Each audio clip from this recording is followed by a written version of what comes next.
My name's Max Rothschild. Again, I want to welcome all of you for attending today. One of the unique things about the Global Food Security Consortium is that we are both crops and livestock, and this afternoon session actually will be primarily about livestock, and I'm going to make the introductions very short. On purpose. I remind you that complete biographies about all the speakers are in your packets, so you don't need me to repeat this, but I want to give all the speakers plenty of time to actually talk today. So our first speaker is Henning Steinfeld. He's the Chief of Livestock Information, Sector Analysis, and the Policy Branch for FAO, which is a part of the United Nations. I met Henning several years ago during some of my activities for USAID and really enjoyed some of the work that they're doing there, and I thought he'd be a perfect speaker to talk about yield gap today. So he's going to talk primarily about emissions, and it'll be closing the emission gap. So let's welcome Henning to the floor, please. I was asked to speak about climate change, and I sort of tuned the title of my presentation to the gap, to the efficiency gap, in this case the emission gap, which of course is also in some way an efficiency gap or a yield gap if you want. And I will go through 4 different items in my presentation. I will talk about emissions from the global livestock sector and different emission profiles, about emission gaps, how they can be closed, and how they can be shifted. And to start with,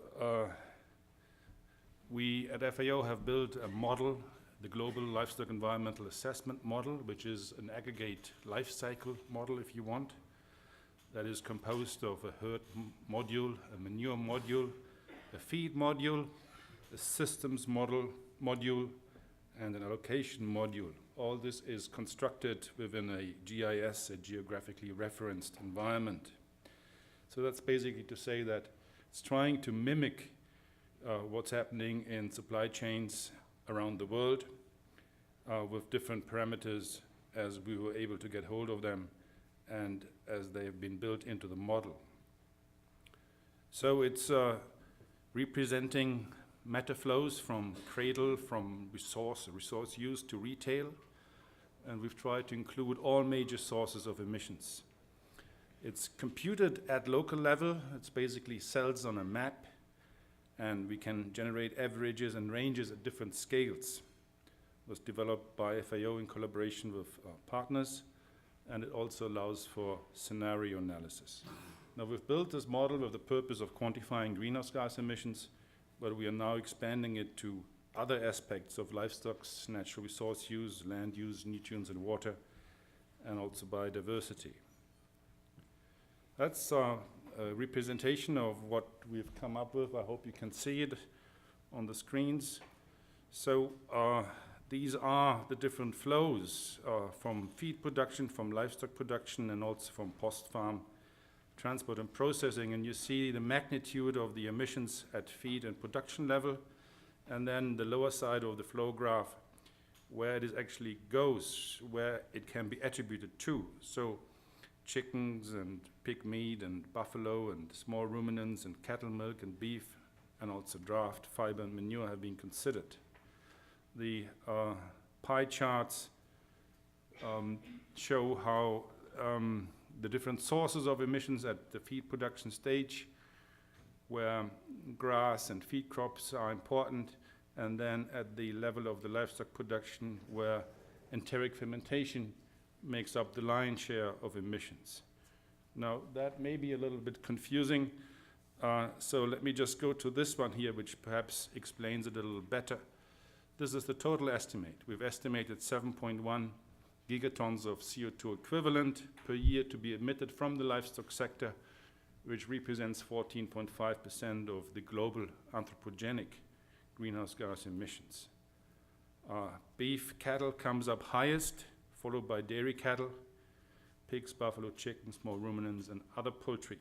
Now, if you take the ruminants together, beef, dairy, buffalo, and small ruminants, That's about 80% of the total emissions from the livestock sector out of the ruminant sector.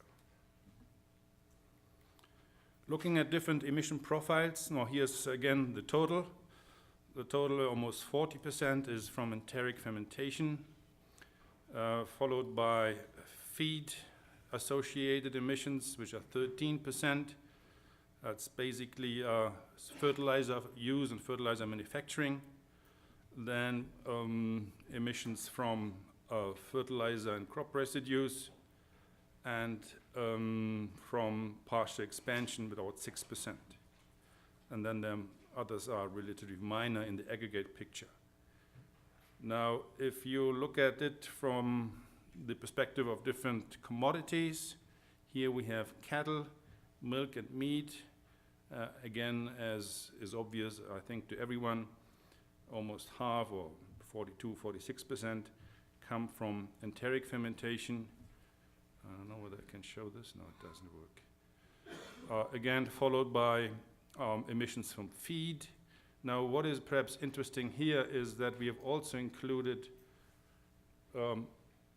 emissions that are related to land use change.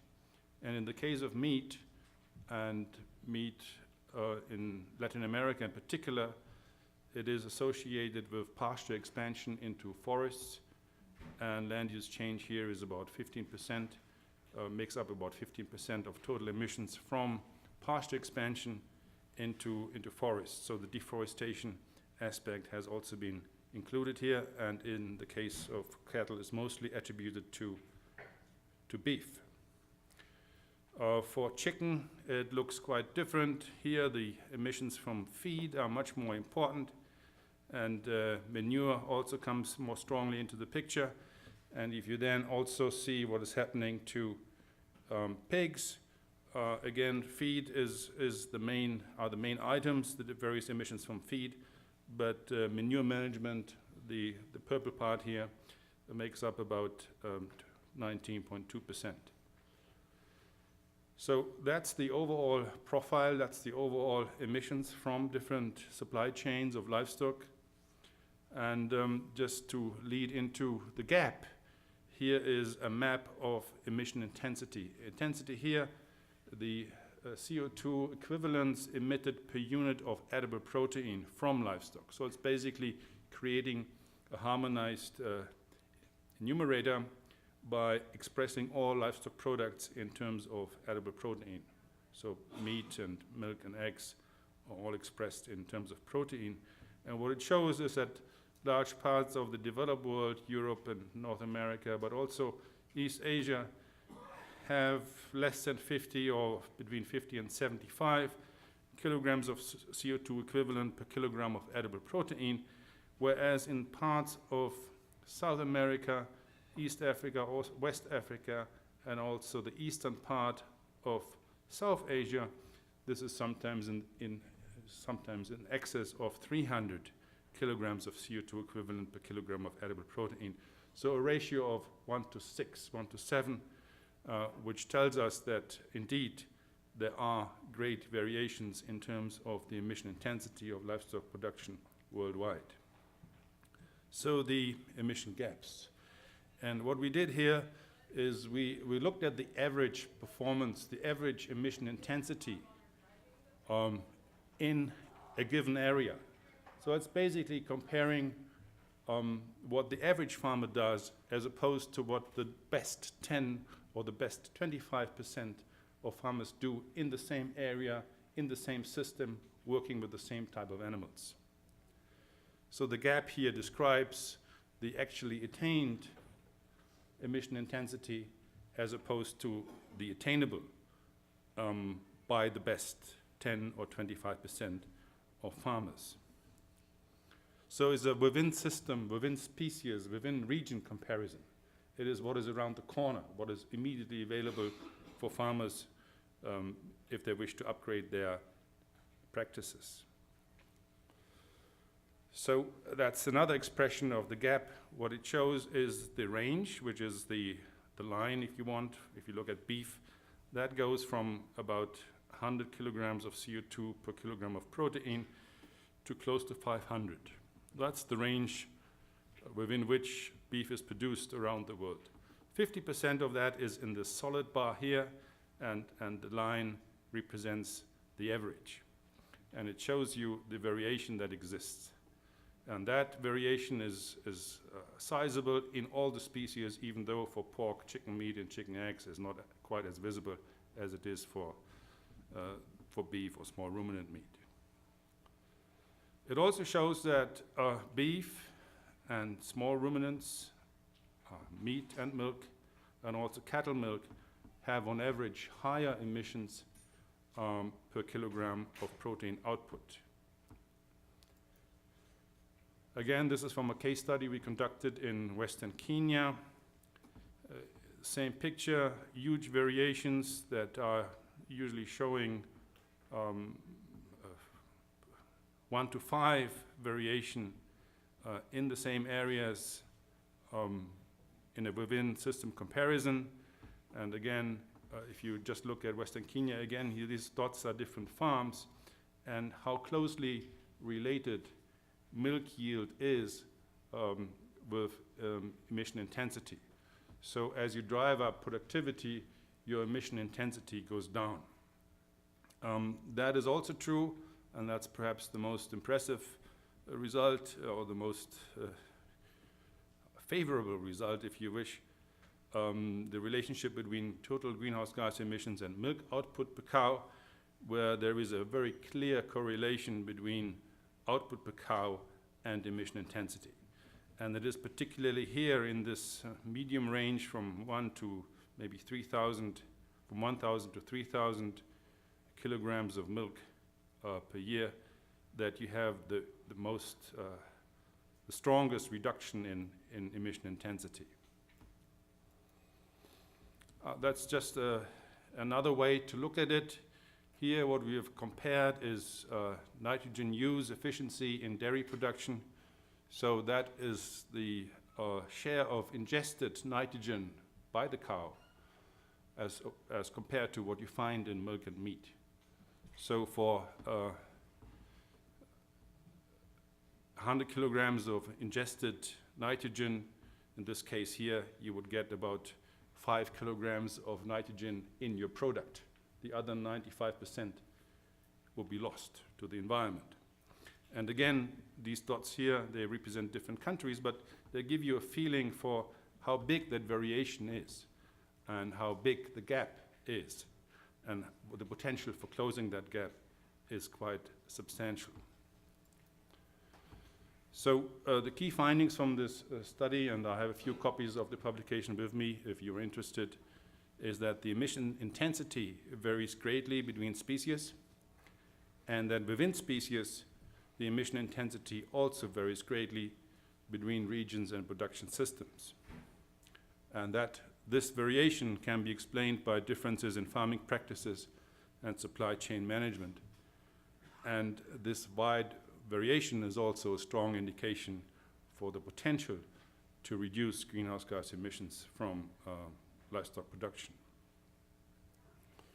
How can we close this emission gap? Now, we've looked at interventions at the technical level first, and they relate, for the case of ruminants, they mostly relate to feed at the animal level, so feed digestibility and feed balancing, but also animal health and genetics and genetic improvement. At the herd level, it's about managing your herd composition and lowering the percentage of animals which are unproductive. At the production unit level, it's grazing management that has a strong bearing on emission intensity. And if you then look at along the supply chain level, the energy use efficiency, waste minimization, and recycling. All these are intervention points to reduce emission intensities. For monogastrics, it's quite similar, except that herd level is not as important. But again, feed balancing, health, genetics are very important. The sourcing of feed from low emission intensity sources, again, energy use efficiency, waste minimization, and recycling are important. We've constructed a number of scenarios to test our outcomes here, our results from the model. And we've looked at 5 regional case studies. Mixed dairy systems in OECD countries and developed countries, where we have included technical components such as fat supplementation, anaerobic digestion of waste, and energy efficiency improvements. We've looked at specialized beef in South America. Grazing management and animal health parameters were changed here. We've looked at small ruminants, feed quality, animal health and husbandry, grazing management. Excuse me. We've looked at commercial pig production in East and Southeast Asia with a focus on manure management, energy efficiency, feed quality, animal health and husbandry, and then mixed dairy in South Asia, feed quality again, and animal health and husbandry. The results of these scenario runs told us that, again, within system comparison, within species comparison, that the less productive the animals are, the higher obviously the scope for mitigation. In OECD countries with mixed dairy, there is a reduction of emission intensity of about 14 to 17%. And as you go into the more developing countries and regions, you find much higher reduction potential. In the case of specialized beef for Latin America, is up to 29%, small ruminants up to 41%, in South Asia 38%, and commercial pigs 28 to 35%. So on average, it's about a 1/3 reduction that can be achieved by using available technology that is already practiced by early adopters or by progressive farmers using the same species, targeting the same products in the same area. So it's around the corner. It's something that is immediately available for most farmers. So for closing the emission gap, the key requirements are that perhaps perspective change is useful, that greenhouse gas emissions may indeed be viewed as a form of loss, a form of energy and nutrient loss to the system, to the chain. So if there are emissions, they reflect that the energy that is lost in the emission process cannot be used for the animal, not for the system, and the same is true for nitrogen.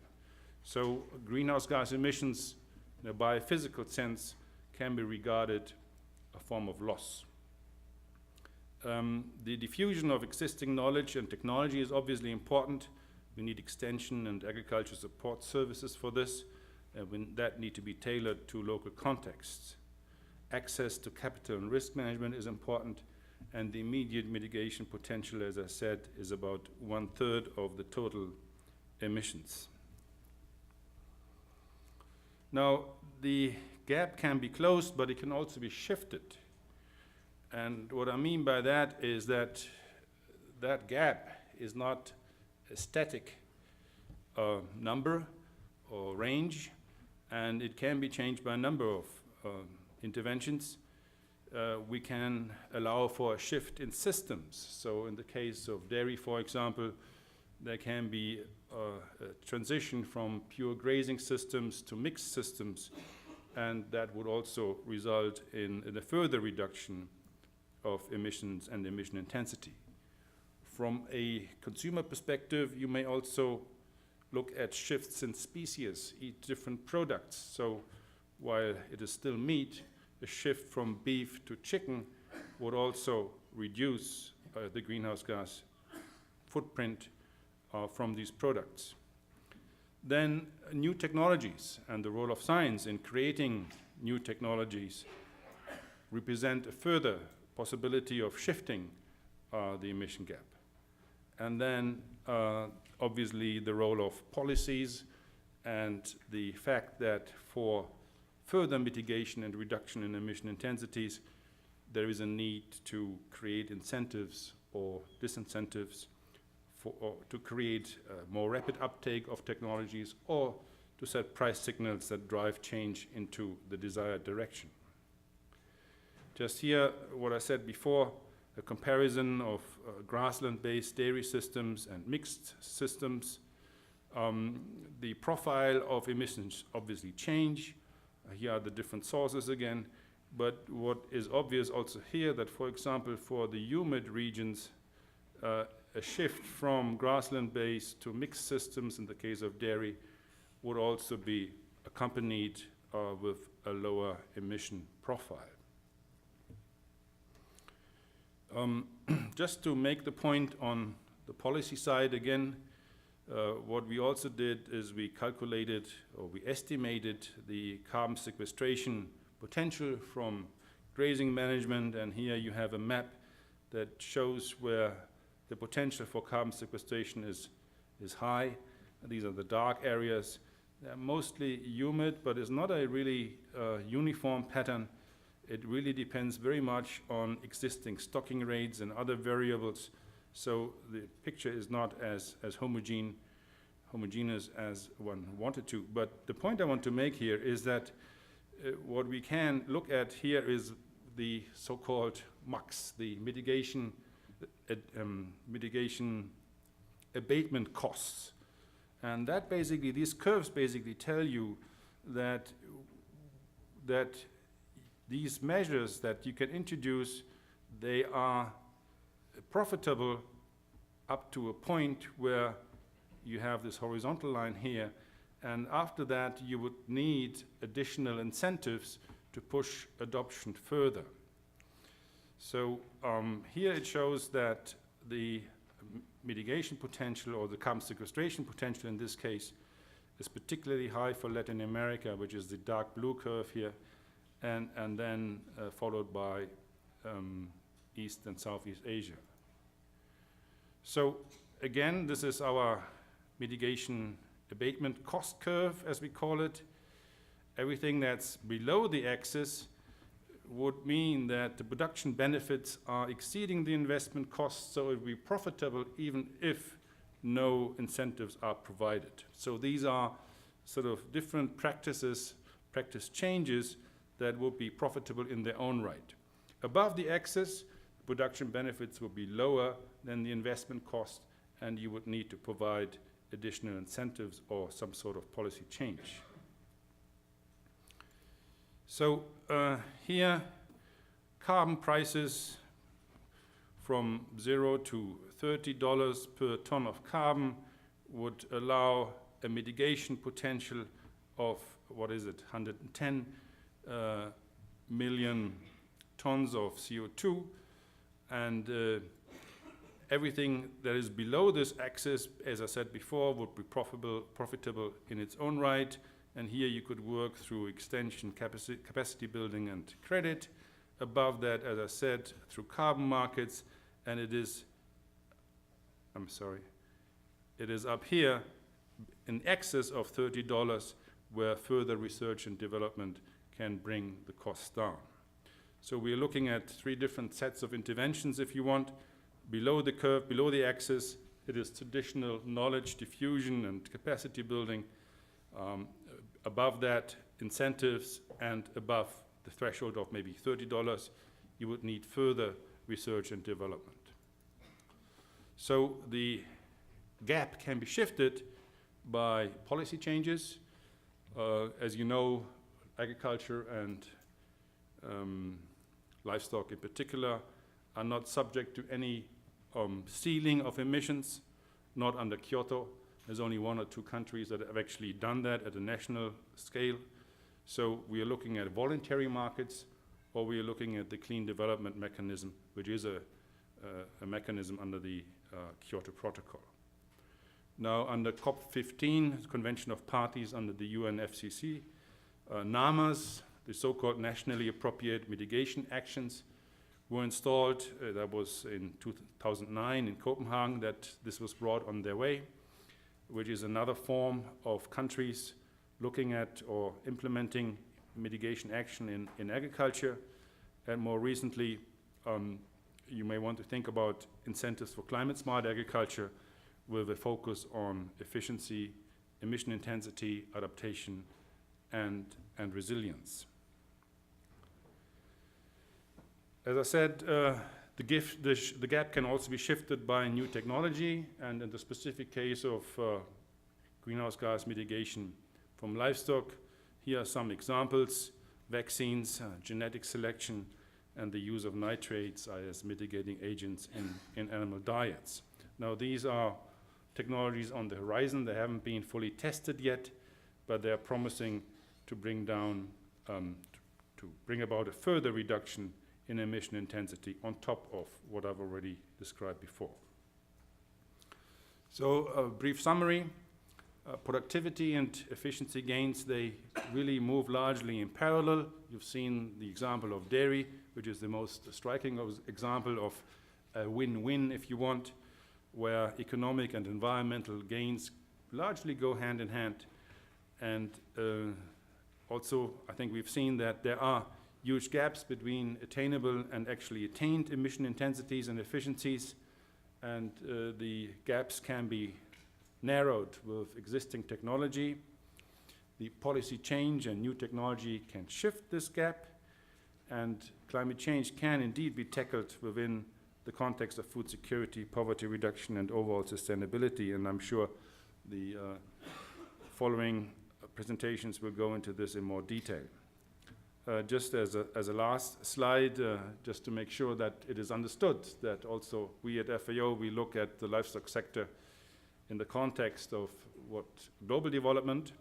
So it is clear that the livestock sector needs to respond to the growing demand for livestock products. We've seen this morning that we're going to have 9.5 billion people, and for the livestock sector, with urbanization, increasing income, and demographic growth, this means about 70% more livestock products to be provided or to be demanded by the year 2050. Now, that needs to happen within the context of livestock still being able to provide secure livelihoods and economic opportunities for hundreds of millions of smallholder farmers and pastoralists. Because for many of them, there is no other chance than to survive on livestock, to develop their opportunities through livestock, and that is critically important for food security. I think that's the end of my presentation. Thank you.